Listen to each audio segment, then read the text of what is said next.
Adnan Dindar, Acırlı Mahallesi'nden. Evet, şu an neredesiniz ve burada niye oturuyorsunuz? Valla şu anda bu sıcakta, bu gölgede, bu kevkeli dediğimiz kuruma şeysinden, hem yağmurdan hem sıcaktan hem dinlenme yerinden, eskiden de kullanabilirdik şeyde, mesela eskiden postanı bekleyenler vardı, içinde yatıyorlardı, kendilerini kuruyorlardı. O şekilde böyle bunları dedelerimizin dedeleri, atalarımızdan beri bu belki 150 sene falan oldu, bu şeyler yapmamıştır. Eskiden kançul dedikleri bir vergi gibi bir şey alıyorlardı. En azından mesela 3-5 tane hayvanları olan kişiler de kançul vermemek için gelip burada saklıyorlardı. O şeyden de kullanabiliyorlardı. Ama ekseriyette mesela burası bağlıktı. Bağ döneminde mesela mercimek pekmez yapıyorlardı, pestik yapıyorlardı. Hatta bazı geceler de burada kalıyorlardı. Yani barınma şeyisiydi. En azından kendilerini koruyan bilen hem yağmurdan hem sıcaktan şey yapabilirlerdi. Peki yani bu yapıtın en önemli özelliği nedir? Neler söylersiniz bu konuda? Valla bunların özelliği baton, kireç kullanmadan sadece taştan insan gücüyle, kendi akıllarıyla şu şekilde kubbe şeklinde yapılıyordu. Hatta hiçbir şey, metal gibi bir şey, kesinlikle bir şey kullanılmadı. Çamur, kireç, hiçbir şey kullanılmadan yapıyorlardı. Yani bu dediğiniz gibi asırlardır bu yapıt bu şekilde duruyor. Onu söylerim. Biz mesela diyelim ki 60 yaşlarındayız. Bizim dedelerimiz söylüyorlardı, bu Hasan Nora dedikleri şunları yapıyorlardı. En azından 150 sene falan oldu vefat edeli. Kendisi yapılmıştı o döneminde. Belki 150 seneden fazla oldu. Yani en azından böyle dedelerimizden böyle gördük. Evet, peki bu bölgemizde en çok nerede bulunuyor, sayıları ne kadardır, bu konuda bilginiz var mı? Vallahi sayıları bağ olan yerlerde ekseriyet vardı. Yani hemen hemen biz Heme diyoruz. Yani Kürtçenin adı Heme'dir. En azından her vadide bir tane vardır. Ama şu gördüğümüz bu Sıfayı mevkiindeki bulunan en azından 3-4 tane vardır. Burası patika yoluydu. Bizim Erişli Tafo dediğimiz Derizbina arasındaki bu mesafeyi burada konaklama giden olan olurdu. Hatta yağmurda da sığınabiliyorlardı, sıcakta dinlenebiliyorlardı.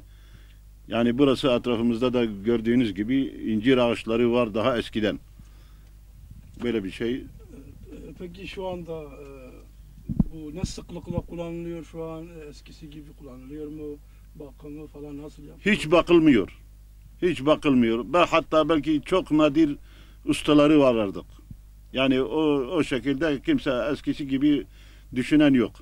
Şimdi biçer duvar geliyor mesela, diyelim ki hasat zamanı döneminde geliyorlardı. Böyle 1-2 saatlik işi bitirip gidiyorlardı. Eskiden su burada bırakıyorlardı. Yiyeceklerini burada bırakıyorlardı. Ekmeğini burada ediyorlardı. O zaman sec dediklerimiz sec vardı. O yufka dediklerimiz zaman yufka ateşin üzerinde yapılıp pişirip yiyorlardı burada. Çok nadir, yani dediğimiz zaman şimdi en azından böyle 8-10 bin nüfuslu bir mahallemiz var. Şu anda belki 4 kişi yok. 4 kişi kesinlikle yok. Kesinlikle yapan yok ama eskiden mesela gördüğünüz gibi şu taşlar, bugünkü insanlar bunu kaldıramaz. Yani en azından baktığınız zaman, en azından bir taş düşündüğünüz zaman en azından belki 200 kilo var. Ama o güç bu şimdiki bizim insanlarda kalmadı. O zaman eskiden araba yoktu, traktör yoktu. Yayaydı, merkeple geliyorlardı. En azından yoruldukları zaman, yani en azından bir tufan geldiği zaman, yağmur geldiği zaman barınma olarak bunu kullanabiliyordu. Kendini koruyabilirlerdi. Şimdi bu sıcaklarda mesela diyelim ki bu sıcak mevsiminde En azından burada çok güzel serin bir havası var.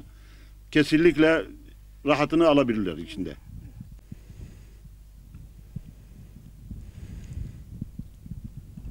Bizim Arapça kökenli olarak, yani biz Mahalmi olarak diyoruz ya Kevkeli diyoruz.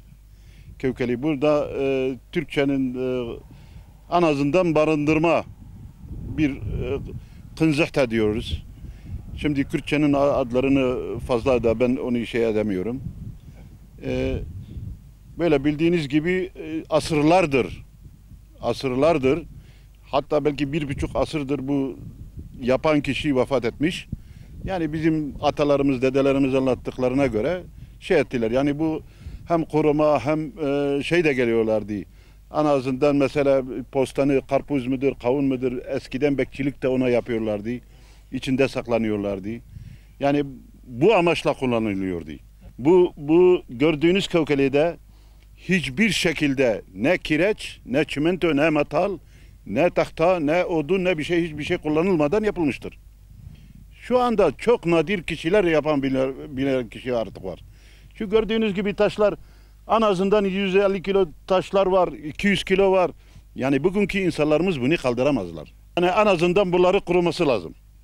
Yani gelip de burada nasıl diyelim ki 100 senelik, belki 70 senelik Estel'in içinde, Midyat'ın içinde koruma evreleri var, sit alanı yapılıyor. Bunlar sit alanı olan kişiler, bunlar mucize olarak memlekete ve bugünkü insanlarımıza tanıtmaları lazım. Yani şu anda biz yetkililere diyoruz, devletimize sesleniyoruz.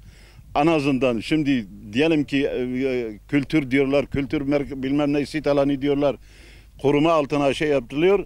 En azından bunlara da bir sahip çıkmaları lazım. En azından bir töl örgü etrafında çevrilmeleri lazım. Bunlar örnek olsun.